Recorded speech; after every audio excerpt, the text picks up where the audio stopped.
I picked up an eighth of the Arcata train rack, Serious Happiness, and an eighth of Ghost Train Haze. With a medical marijuana card and cash in hand, 5 Investigates hits the road with a state-registered medical marijuana patient on board to find out what's in your medical weed. Cannabis, lemon walker, and clementine. The patient bought 8 samples of cannabis flower and 1 concentrate from 4 dispensaries.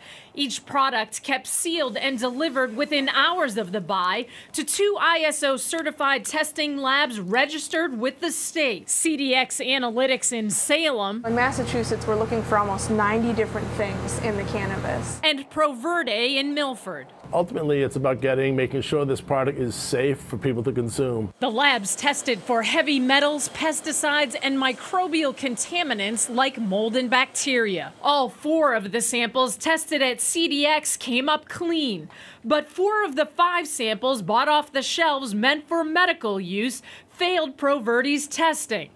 Cannabis flower from New England Treatment Access passed, but flower from Sierra Naturals and Patriot Care both failed for yeast and mold. So a lot of bacteria. But Dorian Delorier from Proverde Labs says the results from one of the 2 failing samples from Alternative Therapies Group in Salem are the most concerning.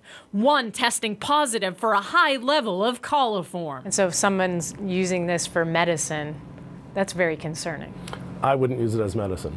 I wouldn't consume that product with the level of microbiological contamination. Alternative Therapies tells us they take patient safety extremely seriously and go to great lengths to ensure that products are free from contamination of any kind. Sierra Naturals says they have a rigorous testing program in place which exceeds state standards and prides itself on the high-quality product they dispense. Each dispensary questions those failing results, but remove the products from their shelves to be safe. They also retested other samples of those same products at different labs, and those passed. We're in the business of basically providing safe, compliant product for our patients under the guidelines that are issued by the state. And we follow that to a T. Bob Mayerson also has his doubts about the results. He's the CEO of Patriot Care and the only dispensary representative willing to speak on camera with 5 Investigates. So we had a passing result before we put it on the shelf, and we had a passing result after we heard about what you found. And we feel that our product meets all the guidelines for sale in Massachusetts. But we discovered many are concerned about whether or not those requirements are doing enough to prevent contaminated cannabis from being sold to patients. Here's why. The dispensary's grow facilities pick their own samples that are sent out to be tested. And the labs say there's no way to make sure that a test sample truly represents the entire batch of pot it was taken from, since there are no limits on batch size. Because of that, CDX's chief science officer says it's tough to guarantee all of the flower is safe. Do you think we can tell the patients in Massachusetts that it's as safe as it could be? No, I do not. In California, the labs are required to do the sampling.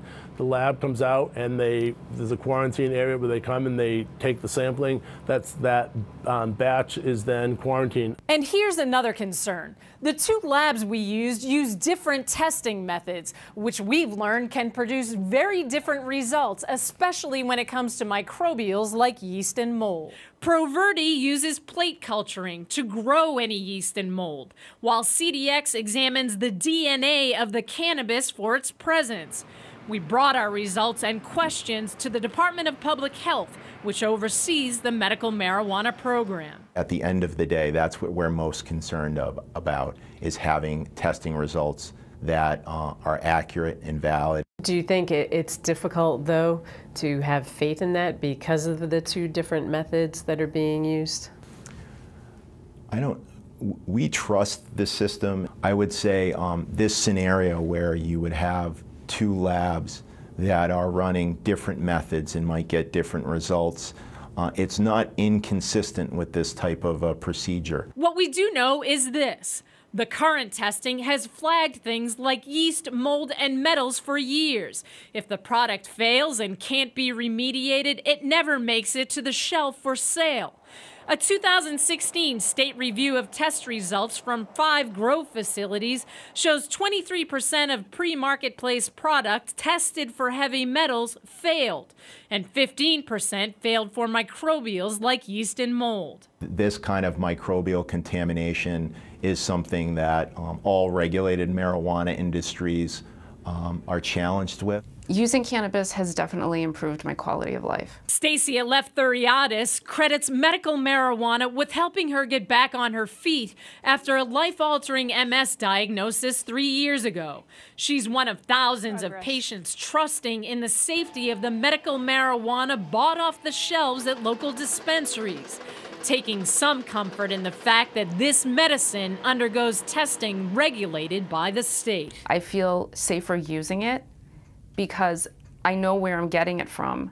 I know that there are standards in place watching over how this plant is being produced. Versus from the street, you have no idea. Versus from the street, I don't really know. And DPH tells us they have faith in all of the testing and results since the labs are accredited. Sierra Naturals did more testing, so did ProVerde, and again there were mixed results, raising even more questions about the guidelines for testing when it comes to microbials. Kathy Curran, 5 Investigates.